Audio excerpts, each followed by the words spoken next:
Tenants here at 77 Howard Street tell me that on Tuesday, during that epic storm, a pipe burst, flooded into the elevator, and then ultimately it led to an electrical fire. Toronto Fire confirms that they came to this building, put that fire out, and now the building is working to restore everything back to normal. Water was cut off, but that was restored relatively quickly, back online here by Wednesday morning. And then a backup generator, as you can see, there's quite a few vehicles here behind me. Backup generators ended up helping get power restored to common areas and also to 2 of the 3 elevators by Wednesday evening. Still, though, power is out to all of the individual units, and that's making it an inconvenient and difficult couple of days for people here. I want you to listen to someone who lives on the top floor and was talking about how difficult it is trying to get back up and down from his unit.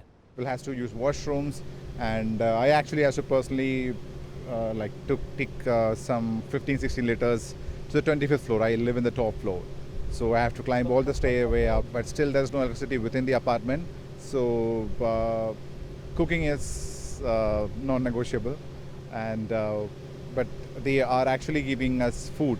And so one of the things that he noted there was how responsive and communicative the property management has been. It's an important storyline because just a couple of years ago, back in 2018, the same landlord here is also the owner of 650 Parliament, just on the other side of that building over there. And you might remember that storyline. Some 1,500 people were forced to evacuate that building after an electrical fire as well. And that one was very major. Toronto Fire had said that folks just were not allowed to continue to live in that building. There was so much damage. Similar here at this building, still an electrical fire, still leading some people to have a difficult couple of days, but the property management company says it's working more swiftly. Here's more from a spokesperson with the property management company.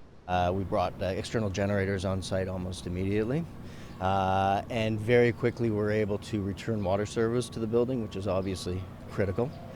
The next big hurdle for us, obviously, is to return power to the suites, and that's what we're working through today, and I'll continue to give the media and residents and city officials updates as information becomes available.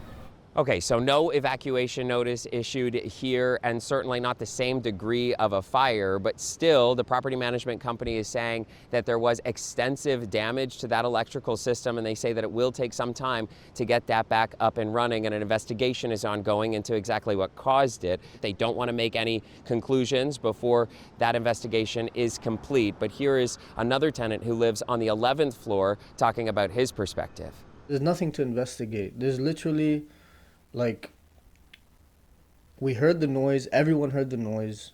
You've seen the water pouring out of the unit. The thing burst in 2, water started flooding outside. I don't know if they called someone to pump the water first. Water happened to go into the elevator. There's nothing to investigate. While they're doing their investigation, we're all suffering. Now, a big question remains as to the timeline of how long these people are going to be without power in their units. I put that to the property management company, and they said at this point it's still not really clear. Could take days, could take weeks, but they say that they are putting as many resources behind that as possible to try to get lights and air conditioning, fans, all that stuff back into people's units as quickly as they can. Chris Glover, CBC News, Toronto.